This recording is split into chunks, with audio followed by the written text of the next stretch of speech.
भाइयों और बहनों, आप सबका यहाँ बहुत बहुत स्वागत, नमस्कार। कैसे हैं आप? ठीक हैं आप? मैं देख रहा था वहाँ पे पोस्टर पे लिखा है संविधान सम्मान सम्मेलन,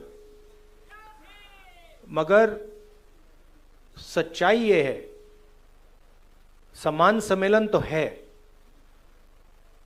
मगर आज संविधान की रक्षा की जरूरत है। सिर्फ सम्मान से बात नहीं बनेगी। हम सम्मान करें और उसकी रक्षा ना करें तो सम्मान करने का कोई मतलब नहीं रहेगा, क्योंकि इस पे आक्रमण हो रहा है।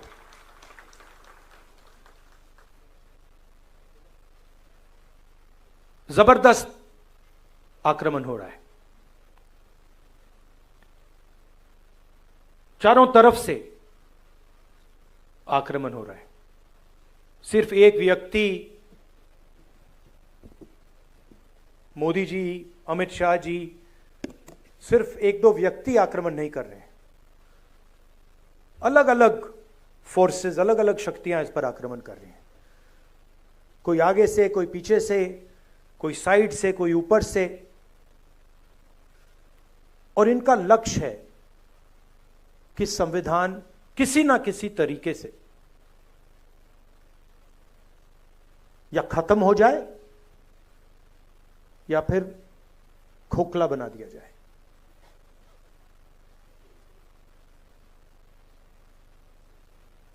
मैं आपसे सवाल पूछना चाहता हूं। ये आप अपने हाथ में पकड़े हैं, उठाइए इसको जरा। ये कब बना? ये कब बना?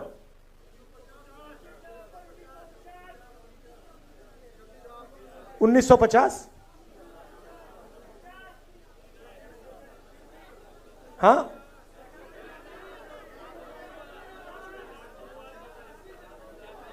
किस साल बना ये? एक व्यक्ति बोलिए, एक व्यक्ति बोलिए, आप बोलिए। 1949। कोई कह रहा है 1950, कोई कह रहा है 1949, कोई कह रहा है 1947। ठीक है, तो मैं आपसे अब दूसरा सवाल पूछता हूं। अगर बिरसा मुंडा जी नहीं होते तो ये बनता? अगर नारायण गुरु जी नहीं होते तो ये बनता? अगर बसवण्णा जी नहीं होते तो ये बनता? अंबेडकर जी नहीं होते तो ये बनता? बुद्ध भगवान नहीं होते तो ये बनता? गुरु नानक नहीं होते तो ये बनता? तो ये कितना पुराना है?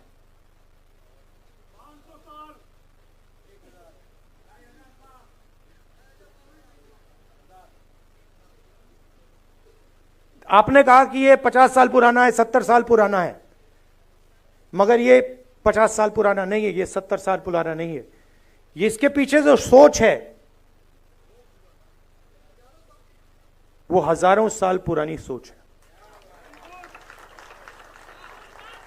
और सबसे पहले ये गुरु नानक जी, बिरसा मुंडा जी, अंबेडकर जी, गांधी जी, बसवण्णा, नारायण गुरु, बुद्ध भगवान,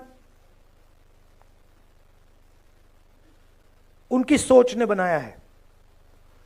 और ये जो लड़ाई चल रही है ये 50-70 साल पुरानी लड़ाई नहीं है,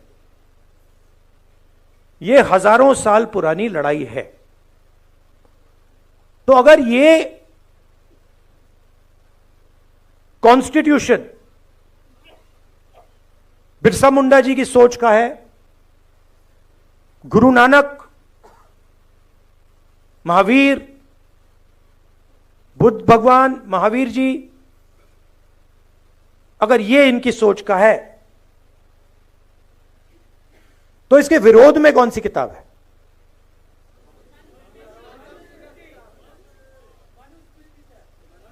मनुस्मृति। ये जो लड़ाई चल रही है, और आपको ये गहराई से समझना होगा, यह लड़ाई कॉन्स्टिट्यूशन और मनुस्मृति के बीच में लड़ाई चल रही है, और यह नई लड़ाई नहीं है, यह हजारों सालों से लड़ाई चल रही है। अंबेडकर जी ने कहा एजुकेट, ऑर्गेनाइज, एजिटेट, कहा।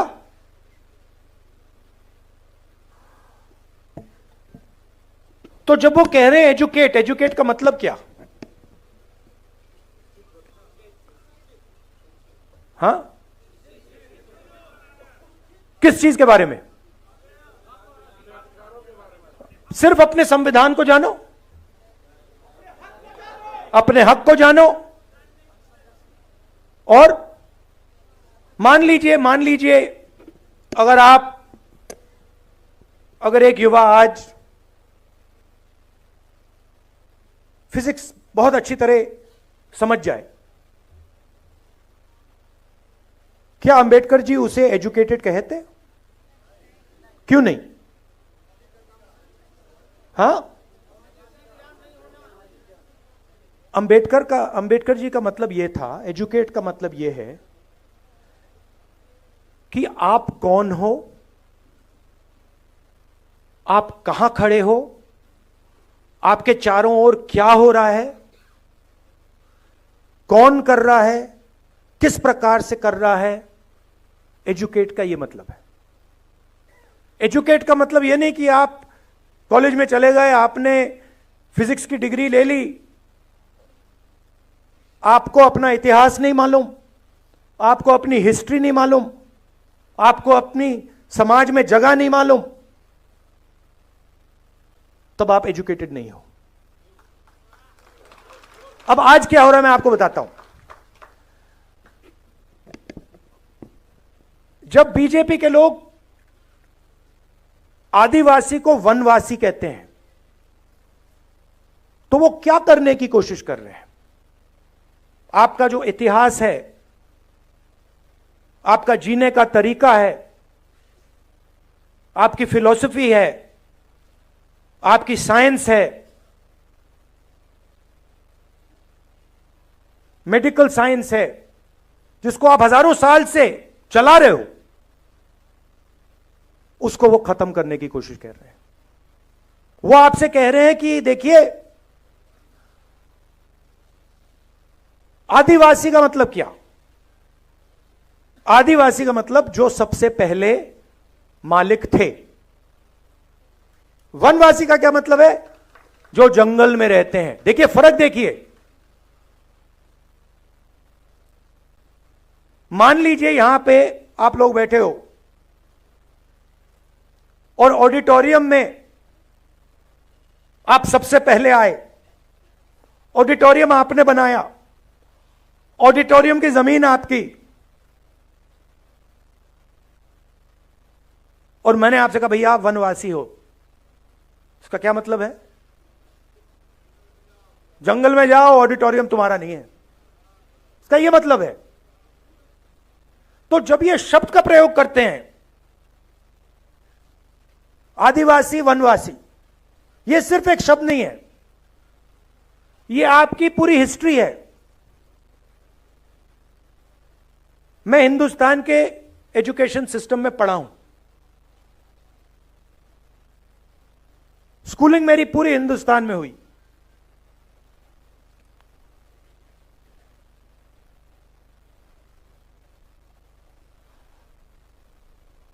पूरा का पूरा जोड़ दीजिए तो आदिवासियों के बारे में आधा चैप्टर मिलेगा। 10-15 लाइन मिलेंगी कि हां हिंदुस्तान में आदिवासी भी हैं, मगर इनकी हिस्ट्री क्या है, इनके जीने का तरीका क्या है, इनके सोचने का तरीका क्या है, इनकी साइंस क्या है, इनकी पॉलिटिक्स क्या है, उसके बारे में कुछ नहीं। मैं हिंदुस्तान के सिस्टम में, स्कूलिंग मेरी यहां हुई, दलितों के बारे में एक लाइन, हां भाई अनटचेबिलिटी होती थी, मगर उनका दर्द, उन पर जो अत्याचार हुए, उनका जो अपमान हुआ, उनका जो इमेजिनेशन था, उनकी जो सोच थी, उनकी जो साइंस थी, उनकी जो फिलॉसफी थी, उसके बारे में कितना था? एक लाइन। आपने ओबीसी शब्द प्रयोग किया, अदर बैकवर्ड कास्ट, क्या ये आपका नाम है? ओबीसी अदर बैकवर्ड कास्ट मतलब, हां, वो दूसरे पिछड़े लोग। किसने कहा कि आप पिछड़े हो? किस बेसिस पे कहा? आप इस देश को चलाते हो, आपका खून पसीना से यह देश चलता है, आपका जो हक है वो आपको मिलता नहीं है। आपकी हिस्ट्री कहां है? जिन लोगों ने इस देश को बनाया, जो किसान, मजदूर, बढ़ई, नाई, मोची, इनकी हिस्ट्री कहां है? कहां लिखा है?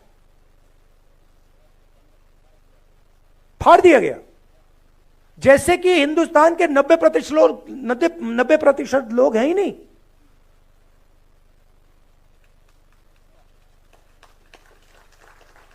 मतलब आप छुपे हुए हो।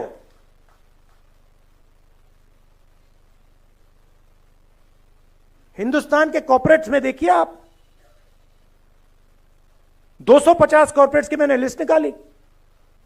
कहां मैं देखता हूं भाई 90% आबादी में से यहां कितने हैं? 250 सबसे बड़ी कॉर्पोरेट्स में, मालिकों में, सीईओज में, सीनियर मैनेजमेंट में आपको एक ओबीसी नहीं मिलेगा, एक दलित नहीं मिलेगा, एक आदिवासी नहीं मिलेगा। करेक्ट? मैं यहां झूठ बोलने थोड़ी आया हूं।